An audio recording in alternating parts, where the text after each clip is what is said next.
2 to go. Just 2 left. Maryland and Wisconsin. Well, Maryland was last week.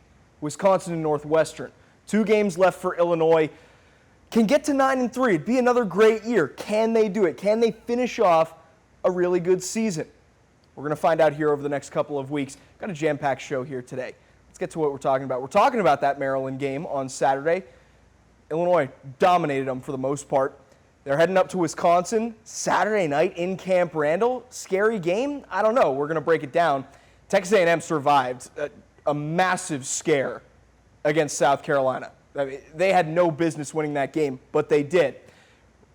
Maybe we'll take a look at some championship game scenarios. I don't know. They really mess with my head. There's so many different things going on. We're going to look ahead to this weekend, and then we're going to make some game picks as always. Let's get right to it. Maryland and Illinois. 24-6, Illinois beats the Terps. They get to 7-3 overall.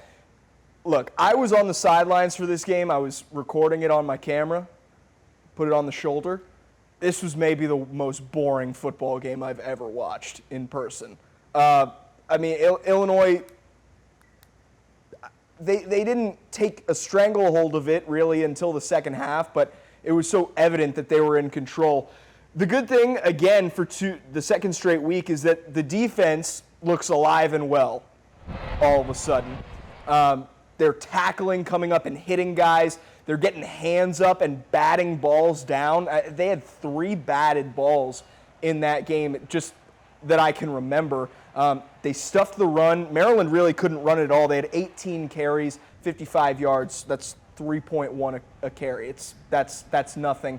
And they're rushing the passer, which, they've done off and on this year, but now the last couple of weeks they're finally getting home. There's one of those batted balls right there. Maryland, they threw it a little bit. Nothing really too efficient or effective consistently throughout the game. They only really had a couple of sustained drives, 2 field goals in the game, and that's it. And I thought the secondary played well again. Shalik Knotts, he got his a little bit in the game, but again, when Illinois has such firm control of the game, you're going to give up some easy short stuff, and that's to be expected. Malik Washington, true freshman guy, he threw it okay, made a couple of throws that were kind of, wow throws, and you understand why he's starting for Maryland, and they have so much belief in him and his future. But he didn't have a lot of help. Like I mentioned, couldn't run the ball at all, and when you can't run the ball and you're one-dimensional with a true freshman quarterback, you're not going to be that effective. And Illinois played to that. They stopped the run, and the secondary played well behind it when Maryland was forced to throw the football. So all in all, a really impressive win, an impressive showing for Illinois. They had 1 4th down at the goal line. They had 4 plays from really inside the 2-yard line and couldn't punch it in.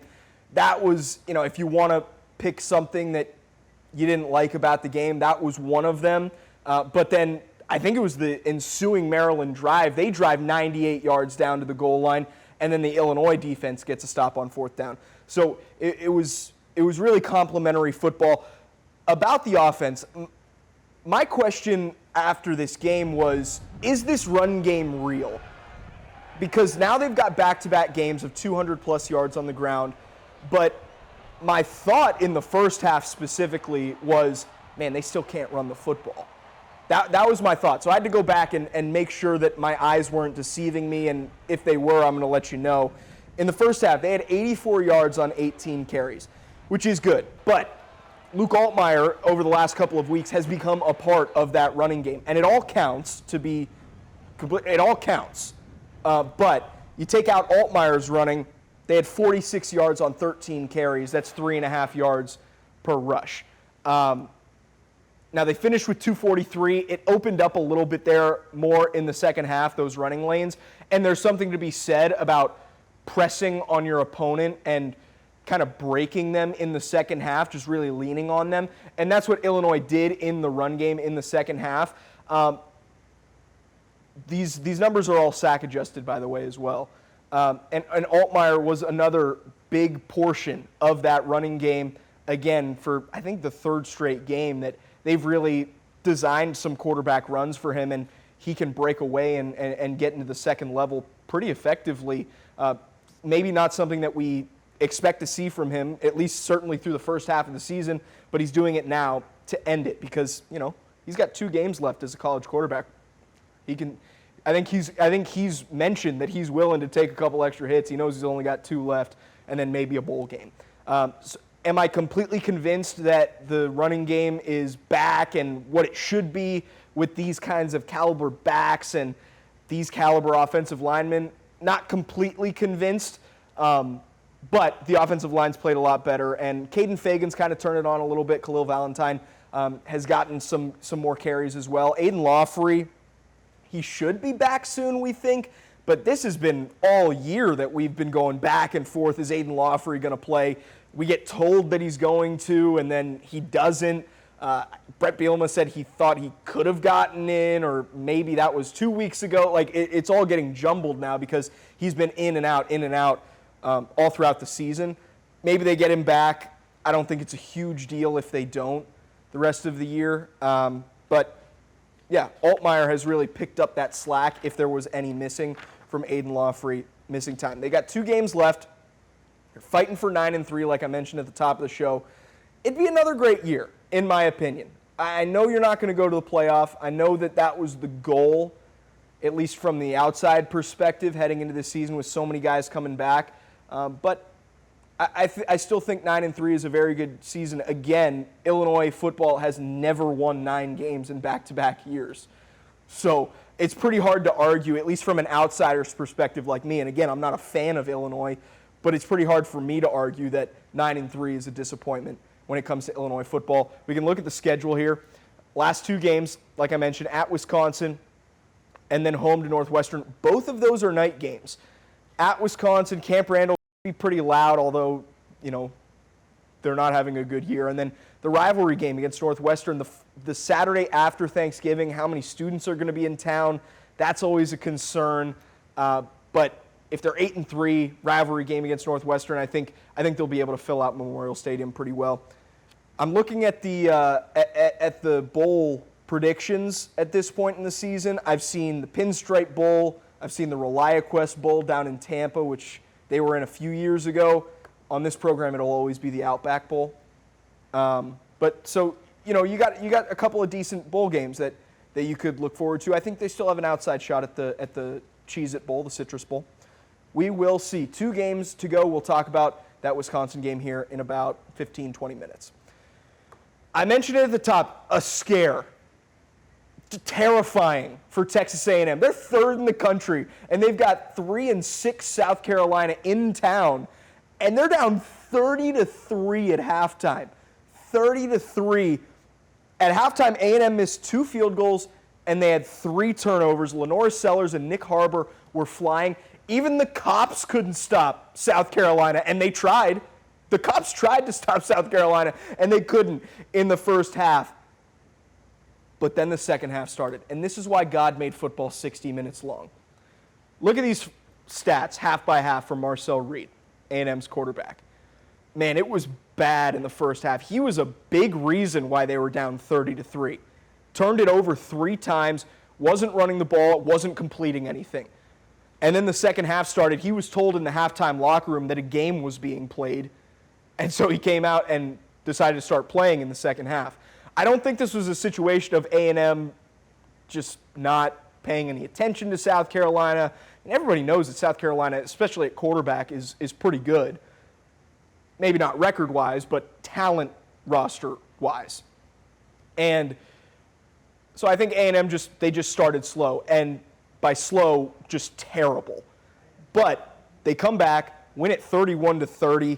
Marcel Reed, like I said, he was very good in the second half. Didn't turn it over, 3 touchdowns, and he was really impressive. I want to read you the second half drive chart in this game because it's sad. It's sad for South Carolina, and it's great for A&M. Okay, A&M started with the football to start the second half. Touchdown, South Carolina went turnover on downs. A&M, touchdown. South Carolina, 3-and-out punt. A&M, touchdown. South Carolina, 4-and-out punt. A&M, touchdown. South Carolina, 3-and-out punt. A&M, drove down the field and fumbled at the 7-yard line, which kept South Carolina in the game. South Carolina turnover on downs, end of game. Whew. My sister is a senior at South Carolina. At 12:40 Central Time, I texted her, "What a half for the Cox." And she said, "I know, right? This is incredible." An hour later, I texted her, "Oh no. Oh no." And she responded back, "We can't have anything in this life." That is the sentiment around South Carolina football right now. 3-7 after being this close to the playoff last year. Tough. Good for A&M. They stay undefeated, and they've got the inside track of the SEC championship game. Staying in the SEC, Oklahoma and Alabama. I was wrong about this game. Oklahoma, gutsy road win, 23-21. And, the reason I didn't pick them last week was because I said this offense is just too limited. I don't see them scoring enough points to stay with Alabama. But again, the Oklahoma defense, which hasn't turned anybody over all year, they get 3 on Saturday, just like they did against Tennessee to knock off the Vols a few weeks back. They finally are getting turnovers. And I'm not wrong that this Oklahoma offense is very limited. I mean, we'll look at John Mateer's stats here in a minute, but when you can't run the football and you're not throwing it very effectively, you need your defense to do something like this. And we also talked about last week how Alabama has been so good because they're not turning it over and they're hitting big plays down the field in the passing game. Well, they didn't do either of those things on Saturday against Oklahoma at home. They turned it over a lot and they really didn't hit anything downfield. Ryan Williams has not looked right all season at wide receiver for Alabama. Not sure what's going on there. But this is what Oklahoma needed from their defense to even have them in the game. And they did just that. That was exactly what Oklahoma needed. Now we can look at John Mateer on Saturday. I mean, you can see it's not much. It's not 15-23 for 138. Doesn't move you at all. He didn't even run it. 23 rushing yards. It's going to be tough for Oklahoma to win like this consistently because turnovers they're not random, but they can be a little randomized game to game. With that being said, the defense was going for the ball, and it was clear that they were ripping at it. There was a couple of times where the ball came out just after a Bama knee came down. I mean, it was clear that their intention was to rip the ball out and go and try to grab a pick if it's anywhere close to you. So it was an impressive performance from Oklahoma. Now, the Oklahoma last 2 games, they're home versus Missouri and LSU. They're 8-2. Missouri has a backup quarterback playing, although they pumped Mississippi State on Saturday, but still, it's a backup quarterback. And then LSU is just a dumpster fire right now. 10-2 gets you in if you're Oklahoma. We're going to hear the rankings Tuesday night and see where they are after this win. But 10-2, and you're in the playoff if you're Oklahoma. Bama, this loss, it doesn't knock them out, obviously. It's only their second loss. But now the Iron Bowl on the road becomes terrifying. And it's at night. Weird things happen in Jordan-Hare Stadium at night. Weird things. That game becomes absolutely terrifying for the Tide. And we don't know. Alabama had the inside track at getting the SEC title game now before this loss, and who knows now. Like I said, tiebreakers, I can't compute them in my brain because you need like 9 different things to happen. In the Big Ten, Iowa, 2 weeks in a row, Iowa pushed big dogs to the finish, and they lose both of them. 26-21, USC wins it. Iowa was up in this game 21-7 in the first half, and Iowa couldn't put anything else together offensively, and USC steady, roared back and took the lead in the fourth quarter. Somehow it was Iowa City conditions in Los Angeles on Saturday. It was pouring. And it played perfectly into what Iowa wants to do. We know Iowa. We know what they want to do. They want to run the football, and they want to make the game disgusting. And they did that in the first half, but USC, they were able to find their guy, Machi Lemon. Just, this guy's unstoppable. I've said multiple times this year that he's one of the best wide receivers in the country. We saw him here at Illinois early on in the season, and he gave the Illinois defense fits too. And, 11 targets, 10 catches on those 11, 153, a touchdown. USC, just keep feeding him the ball. The one game that he didn't really go off was Notre Dame, and they lost that game. So Makai Lemon is so huge for USC, and obviously Jaden Mayava is giving them a couple of, or he's throwing the passes to him, so he's doing a good job there as well. For Iowa, they moved the ball. Like I said, they were up 21-7. They moved it a little bit. You never expect huge passing numbers from the Hawkeyes, but they ran it, and they ran it for a good average per carry, and they just didn't quite have enough. That seems like the theme for Iowa football here this year, is they just never quite have enough. Lose by 2 to Oregon a couple of weeks ago, and then can't finish it off against USC. So sets up a massive game for USC against Oregon this weekend. Gutty win for the Trojans. They needed it, and they're going to need it next week too. We're going to talk about that game in a second. Let's look at the season record. Look, I gave you a bunch of picks last week. I'm trying to turn it around. Didn't work out. 2-4. 20-22 against the spread. 25-14 though, straight up. We'll keep trying. Now to USC and Oregon. This is the biggest game of the weekend, in my opinion. 2:30 kick in Eugene. I think it's supposed to be rainy. Maybe Jim Kosick can correct me on that. USC, if they lose, they're eliminated. They're out of the playoff. They've got 2 losses already. They're done if they lose this game. Oregon could even be on the outside of the playoff picture looking in if they lose this game too, because they're down, at least last week, they were down at 8, I think. And, another loss, they might be on the outside looking in, especially if that group of SEC teams with 2 losses get the benefit of the doubt. So this is a really important game for both teams. And Oregon, again, I'll say I think, still has a chance to go to the Big Ten championship game if Ohio State or Indiana loses. Although, again, nobody knows the tiebreakers in these conferences. That's why these super conferences are so hard to manage, is because you got so many teams with the same record. Whatever. Oregon has shutdown ability defensively, and they're going to have to prove it against a very good USC offense. Look, there's really not a lot of wiggle room when you're going up against the Oregon defense. Maybe you can run it a little bit, maybe. But still, just a hair over 100 yards a clip, and you can't throw it on them. Best pass defense in the country, which is pretty impressive, and they don't give up any points. There's really just not a lot of room. If you can't get to 24, I think against Oregon, you got no chance, because their offense is going to score too. And these are 2 really good offenses that can both light you up, can both pass, can both run, and they don't turn it over all that much. And they're hard to get off the field on 3rd down.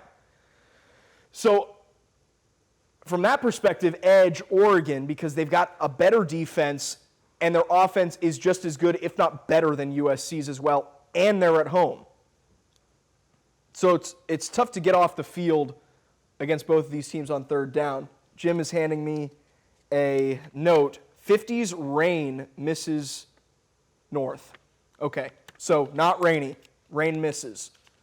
So we'll have dry conditions in Eugene on Saturday. For the prediction, I think Oregon's going to win this game. I think it's their time. I just don't think USC has quite enough. This spread was 10.5 when it opened earlier in this week. Now it's down to 9.5. I think USC will keep it close, and it'll be a very competitive game. But Oregon on the road, they have a better defense than you have. I think Oregon is going to win the game, but I think USC keeps it close. I loved it at 10.5, like it at 9.5. So I'll take Oregon to win and USC to cover. Pitt at Georgia Tech. Pat Narduzzi, does this one matter? Yes, it does. It's an ACC game. This one matters to Pat Narduzzi and Pitt. This is Haynes King versus the World, volume 58. It seems like this year. Tech is in, I know this tiebreaker, or this championship game scenario, Georgia Tech is in the ACC championship game if they win this game on Saturday. Because the last game of the season is Georgia. That's not an ACC game. Doesn't matter for the conference race. Man, can Haynes King do it one more time? Can he do it one more time against an okay Pitt defense, at least Power 5 rated? It's an average Power 5 defense that Pitt has. And, man, Haynes King is Mr. Do-It-All. See, he's throwing for over 220. He's rushing for about 80 every game, and he hasn't turned it over really at all. Haynes King has been great this year, even though, boy, they really wanted to lose last week against 1-8 Boston College. They somehow found a way. Can they find a way one more time? For Pitt, I think they got to get Desmond Reed going. This guy was an All-American caliber running back last year, and he just hasn't gotten anything going really all year.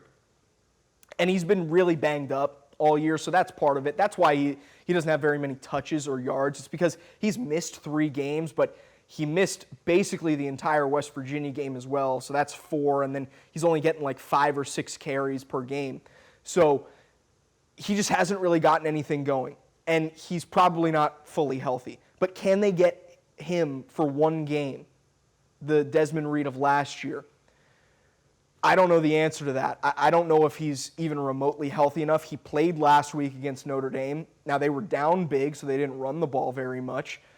But can they get it? Can they get it from Desmond Reed one time this year? Like I said, Narduzzi said last week didn't matter. Could lose to Notre Dame by 100 because it's not an ACC game. And they got curb stomped, like they said they didn't care. But can they bounce back is the question. Do they actually care? They were just saying they didn't. I don't know. I think Georgia Tech's going to win. I think Georgia Tech's going to cover the 2.5 spread. And I just don't – I don't like ever admitting that we're okay with losing, and that's what the head coach at Pitt did last week.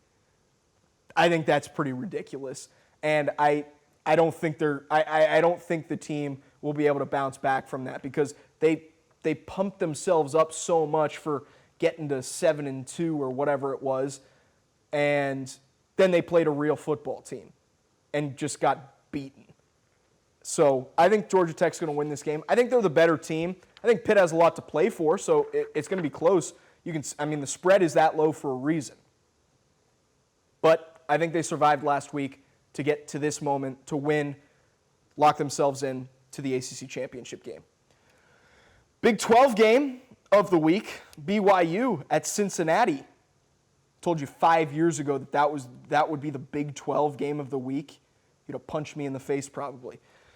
Both need this win. Both need it bad. Again, I think Cincinnati's still in the race for the Big 12 championship game. They'd need a ton of help to get in, but they're still in it. And we know what BYU wants to do in this game. Run, run, run, run, run, run, run, run. And when they're done, run again. Cincinnati has the 86th ranked run defense in the country. So there's a chance for BYU to do exactly what they want to do with not a lot of pushback from Cincinnati. They just don't have the guys on the defensive line. They're a little small, and they're certainly not as athletic as guys in the Big Ten and the SEC, but neither are the BYU guys, obviously. So BYU has a chance to do what they want to do here. They want to run the football. We knew it when they played Texas Tech a couple of weeks ago, and they couldn't run the football, and they lost convincingly. But they're going to have a chance to run the football in this game. And if they do that, they're going to score a lot of points. But Cincinnati, I think they can score with BYU. And it's because Brennan Sorsby's a pretty good quarterback in the Big 12. Played well this year. Not lighting it up, but he's a dual threat guy. Can run it a little bit too, and hasn't turned it over very much. That's what you want. That's what you're looking for. I mean, you hear me say it all the time. Do they turn it over? Brennan Sorsby doesn't do that, and he can run it in with his feet as well. So you're not really going to make him too one-dimensional because he has that escapability in the pocket. and can kill you with some scrambles. It's going to be a tough matchup for him, though. I think in some areas this BYU defense is good. I liked how they bounced back last week coming off that Texas Tech loss. And I just think BYU is probably the better team in this game. They're a 1.5-point favorite on the road. The road scares me a little bit, especially this late into November, and you're so desperate for wins. But I don't see Cincinnati's environment as being that big of an impact into this game. So I think I'll take BYU to win. And I'll take them to cover. It's only 1.5, so I'll take them to cover. I really don't have much feel in this game, I will say. But like I said, I do like how BYU bounced back this past week, coming off their first loss of the season to Texas Tech. And both teams need this. I think BYU is just a little bit better. All right, Illinois, Wisconsin, Saturday night, Camp Randall Stadium, 6:30 kick in Madison. This to me is just the next game to mark off for Illinois. It's just the next one that you got to check off because you're better than this team. It is a comeback for Brett Bielema, Aaron Henry, and a few players that just transferred from Wisconsin this past year. It's a return game. That's always going to be part of the conversation. They've tried to kill that and say, hey, it's more just outside the game that matters. You know, there's people there that we love and everything. But when we walk into the stadium, we're there to do a job. I tend to believe them a little bit more than I would say I don't. Here's what Aaron Henry and Barry Lunny had to say on the Wisconsin team, and I want to show you this before we get into the full breakdown because I have some retorts for them. I think the trend is that you watch them play Washington at home. They play with a lot of energy and held a really good offense, to real minimal output. And thought last week against Indiana on the road, they really, in the first half in particular, really did a good job against an explosive, dangerous, two explosive, dangerous offenses back to back. I thought they competed at a really high level, and we've got a lot of respect for the way they're playing. We know what that program is, right? So don't let the record and the things they've been dealing with. That's a really good football team. They just like a lot of teams throughout the country. They have experienced some struggles, right? But I tell you this: when you watch them play, they are a hard-nosed, tough football team. Right, no matter what the score, they don't even look at the scoreboard. No matter what the score is, they are battling the whole game. All right. First off, Aaron Henry says every single team is a very good football team. Second off, they don't look at the scoreboard because they're down 30. I mean, this Wisconsin team it's a mess right now, and it's not really anybody specifically's fault. I thought Luke Fickell was a great hire, and he's going to be back next year, so maybe he can turn it around, but it has not been good this year. Look at this offense. This is the worst offense in the Power 5, easily, and it might be the worst offense in the entire country outside of maybe UMass. It's really bad in Wisconsin on the offensive side of the ball. They're going to start Carter Smith this week at quarterback. They've gotten injured at quarterback, but they also haven't gotten any good play from that position either all year. So he's a true freshman. He's thrown 27 passes this season. He can run it a little, so you got to be ready for the scramble drill. But this Badgers offense is not good. It's not good at all. The defense should have their way with the Badgers. On the flip side, the Wisconsin defense will make you play. You have got to play if you're the Illinois offense because we've seen it the last couple of weeks. Wisconsin has stayed tight against really good teams. Last week against Indiana, I think it was 10-7 or 14-7 at halftime. And so the Badger defense will make you earn it. And they're really good at stopping the run, so we'll get a better data point, I guess, on if the Illinois run game has turned a corner. But they play hard. They do. They do play hard on defense. It's clearly better than the offense. They could push them a little bit. They're pretty sturdy in the trenches, and they don't really get beat all that much in the secondary. And they're pretty disciplined when it comes to penalties on that side of the ball. Here's the Wisconsin head man, Luke Fickell, looking pretty sad, talking about what this Illinois team is bringing into Madison. I think that they're a very sound football team. I think their quarterback in particular, Altmaier, gives them an opportunity, a chance to be successful in every game. I mean, he can throw it, he can run it. I think he's the catalyst to what it is that they've done and what they do. And, they challenge you defensively because they'll jump in and out of the bare front and they'll get on you in man. And so it's not like they're going to change based on whatever, hey, well, we won last week and really, really big, so we're going to do no, they're consistent. That's why they're a good football team. They just continue to grow, and they don't let, a lopsided loss make them think that they need to change something. We gave up so many points against Washington, so we're going to change our defense. No, that's not the case. And that's where you see the consistency, why they, when they're at the end of the year, I think they're playing their best ball. So I see the environmental difficulties as the biggest concern for Illinois in this game. It's on the road at night. I don't know how full that stadium will be, but when it's full, Camp Randall is a very hard place to play. Could be rocking. I don't know. It's Brett Bielema's return. Obviously, he coached there for a long time and left. Aaron Henry played football there as well. James White is on the Illinois staff. He obviously played football at Wisconsin. There's a lot of homecomings. And I think the team knows that Wisconsin is not very good.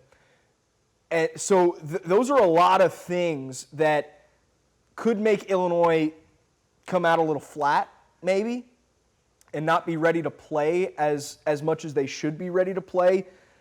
The question for Wisconsin is, are they still showing up? Are they still coming to play? Because they have the last couple of weeks against good teams. But does that continue? I tend to think that it will. Night game at home, I think that the players will be up for that. So there are some concerns there for me for, just kind of those environmental factors of this game for Illinois. Now, this line is 7.5. It opened at 10.5. Illinois favored. So it's come down on Wisconsin's side. Man, I'm not putting U.S. dollars on Wisconsin football. I'm going to pick Illinois to win, certainly. I think they're going to cover 7.5. But if it's tight in the first half, maybe Illinois gets tight because they know they shouldn't be in a game with Wisconsin. We will find out. Illinois is clearly the better team. They should win this game. They should win it comfortably. We're going to find out Saturday night. That's why we play the games, because losses like these happen all the time. Every single week, a team loses to a team that they have no business losing to. Don't let it be you, Illinois. You still can get to 9-3, and 9-3 would be great. 9-3 would be an awesome season. All right, I just want to, before we wrap up, talk about the coaching carousel just real quick, because it's starting to heat up a little bit. James Franklin, he's on his way to Virginia Tech. Really good get for Virginia Tech. James Franklin's a really good football coach. He just couldn't break through at Penn State. I'm in the camp that he never was going to break through at Penn State.